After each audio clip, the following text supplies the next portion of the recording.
இன்றைக்கு நாம் மல்கியா தீர்க்கதரிசன புஸ்தகத்தின் 3ஆம் அதிகாரத்தை தியானிப்போம். ஆண்டவருக்கே மகிமையும் கனமும் ஸ்தோத்திரமும் உண்டாவதாக. இதோ நான் என் தூதனை அனுப்புகிறேன், அவன் எனக்கு முன்பாக போய் வழியை ஆயத்தம் பண்ணுவான். அப்பொழுது நீங்கள் தேடுகிற ஆண்டவரும் நீங்கள் விரும்புகிற உடன்படிக்கையின் தூதனுமானவர் தம்முடைய ஆலயத்துக்கு தீவிரமாய் வருவார். இதோ வருகிறார் என்று சேனைகளின் கர்த்தர் சொல்லுகிறார்.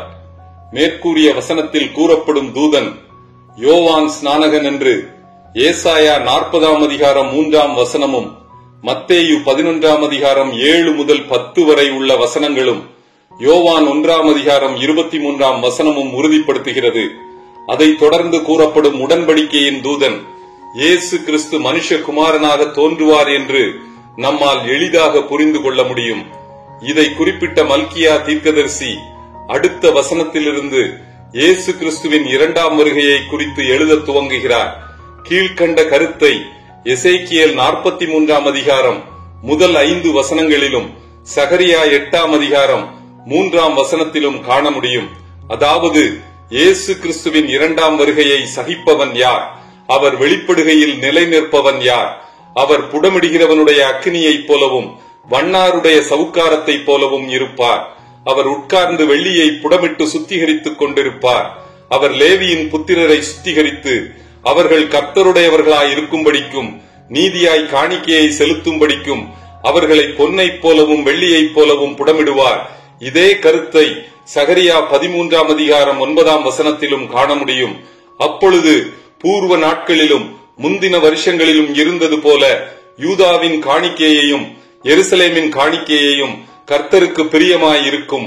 அதாவது மீதியான இஸ்ரவேலர்கள் ரட்சிக்கப்படுவார்கள் என்று பவுல் ரோமர் 9ஆம் அதிகாரம் 27ஆம் வசனத்திலும் யோவேல் 2ஆம் அதிகாரம் 32ஆம் வசனத்திலும் கூறிய கருத்தை மனதில் கொள்ளவும், அதைத் தொடர்ந்து அவர்கள் படைக்கும் காணிக்கையும் பரிசுத்தமாயிருக்கும் என்று சகரியா 14ஆம் அதிகாரம் 21ஆம் வசனத்திலும் ஏசாயா 66ஆம் அதிகாரம் 20ஆம் வசனத்திலும் கூறிய தீர்க்க தரிசனம் நிறைவேற காணலாம்.